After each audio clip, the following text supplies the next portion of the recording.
And as a general rule of thumb, we typically say that for every one license to be issued in the state, there's going to be 7 to 10 people that will apply for it. So if the state is issuing 7 retail licenses, you can expect at least 70 people to be applying. So now that you kind of see how much competition is out there, what can you expect and how can you stand out? We'll begin discussing that with what the application process entails. Hi everybody, this is Jennifer. So like Faith has mentioned, every state is different with what they require. So typically we would like to advise all of the business owners and applicants to have a business entity and legal information formed. So for example, an LLC, a nonprofit, depending on what state you're applying in, as well as doing a background check for your owners and your board members, as well as anybody who's going to be operating closely, so managers and employees. As well as financial information. So making sure that you have the funding that's appropriate for running the dispensary and doing the full build out.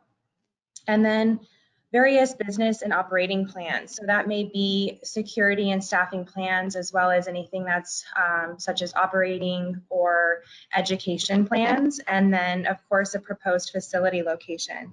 So for example, a location must be zoned appropriately based off of your local and state guidelines. So you always want to just be on top of the rules and regulations that are in the state that you're applying in. So for example, there's just depending on the state you're applying in, it may be 500 to 1,500 feet from churches, parks, schools, or other dispensaries.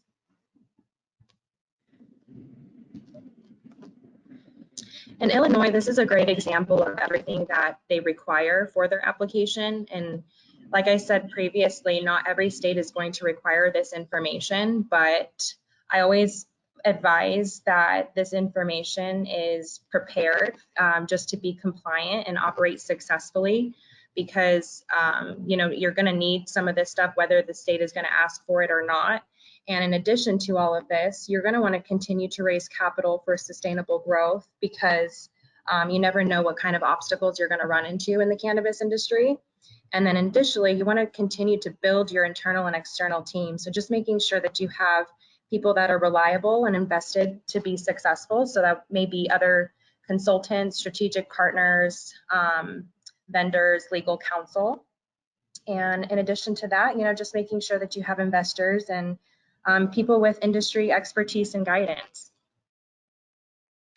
Yeah, absolutely. This is Mark. Sorry, just back to that slide, we can keep going. But part of that is also just that there is a steep learning curve with the application, and having done this iterative process over time, you know, that's really one of our advantages, is knowing what hasn't worked on applications. And so you look at this and you say, yeah, I can put together just kind of a comprehensive business plan and certain things, but it is very nuanced the way that you are writing to the judges as well as the state, and making a cogent argument as to why you should be the individual in this limited license state that should be operating. So understanding that as well, it is incredibly competitive, as you see with the statistics, and you know, what is that advantage? Part of that is just kind of having working with a group that has done this and has been successful in multiple states.